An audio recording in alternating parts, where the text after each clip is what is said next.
ఆ నియోజకవర్గంలో కాంగ్రెస్ పంచాయతీ ఎప్పటికీ తెగదా. పైచేయి కోసం మాజీ మంత్రి సిట్టింగ్ ఎమ్మెల్యేలు చేస్తున్నటువంటి ప్రయత్నాలు పార్టీ పరువును నడి రోడ్డు మీద నిలబెడుతున్నాయా? చివరికి విలువైన భూమిని కాపాడాల్సింది పోయి కబ్జాదారుడు నీ మనిషి అంటే నీ మనిషి అంటూ నిందించుకోవడాన్ని ఎలా చూడాలి? ఎవరా ఇద్దరు? ఏం జరుగుతోంది అక్కడ? చెప్పులోన రాయి చెవిలోని జోరీగా, కంటిలోని నలుసు కాలిముల్లు, ఇంటిలోని పోరు ఇంతింత కాదయ్యా అన్నట్టుగా మారింది జగిత్యాల కాంగ్రెస్ పరిస్థితి. ఇక్కడ మాజీ మంత్రి జీవన్ రెడ్డి, సిట్టింగ్ ఎమ్మెల్యే సంజయ్ మధ్య రచ్చ ఎంతకీ తెగడం లేదు. తనను వరుసగా 2 సార్లు ఓడించిన సంజయ్ హస్తం పార్టీకి దగ్గరవడంతో రగిలిపోతున్నారు జీవన్ సారు. 10 ఏళ్ల తర్వాత పార్టీ అధికారంలోకి రావడంతో సీనియర్గా తనకు ప్రాధాన్యత లభిస్తుందని ఆశించారట ఆయన. కానీ అందుకు విరుద్ధంగా బీఆర్ఎస్ నుంచి గెలిచిన జగిత్యాల ఎమ్మెల్యే సంజయ్ కుమార్ కాంగ్రెస్ గూటికి చేరి సీఎం రేవంత్ కి దగ్గరవడం నుంచి స్టార్ట్ అయిన ఈ జగడం రోజుకు అంశం చుట్టూ తిరుగుతోంది. ఏదో ఒక హాట్ టాపిక్ తీసుకోవడం, అటు ప్రభుత్వాన్ని ఇటు సంజయ్ ని టార్గెట్ చేసేలా మాట్లాడడం మాజీ మంత్రికి సాధారణమైపోయిందని అంటున్నారు. తొలుత తన అనుచరుడి మర్డర్ విషయంలో ఆయన రోడ్డెక్కిన తీరు పెద్దగా ఉపయోగపడలేదట. సానుభూతి అస్త్రం సరిగ్గా వర్కౌట్ కాకపోవడంతో పార్టీని వదిలేస్తానని పదే పదే అలకపాన్పు ఎక్కేవారాయన. బుజ్జగింపుల దిశగా మొదట్లో ప్రాధాన్యమిచ్చినా తర్వాత లైట్ తీసుకోవడం మొదలుపెట్టారు పార్టీ లీడర్స్. ఈ క్రమంలో ఎమ్మెల్సీ పదవీకాలం ముగిసిపోవడం, తిరిగి రెన్యువల్ కాకపోవడం, తన కేబినెట్ కోరిక అలాగే ఉండిపోవడంతో జీవన్ రెడ్డి ఫ్రస్ట్రేషన్ పీక్స్ కి చేరిందనే గుసగుసలు వినిపిస్తున్నాయి జగిత్యాల పొలిటికల్ సర్కిల్స్ లో.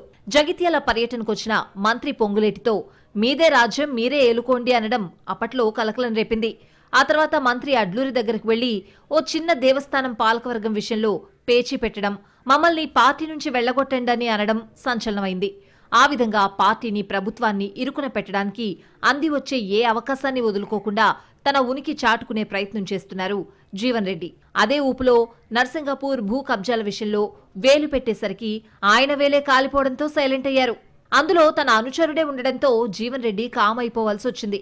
దాన్నొదిలేసి ఇంకా ఏంటి అని చూస్తున్న క్రమంలో జగిత్యాల నడిబొడ్డున బస్టాండ్ పక్కనే ఉన్న 200 కోట్ల విలువ చేసే మున్సిపల్ ల్యాండ్ కబ్జా అంశం దొరికిందట ఆయనకు.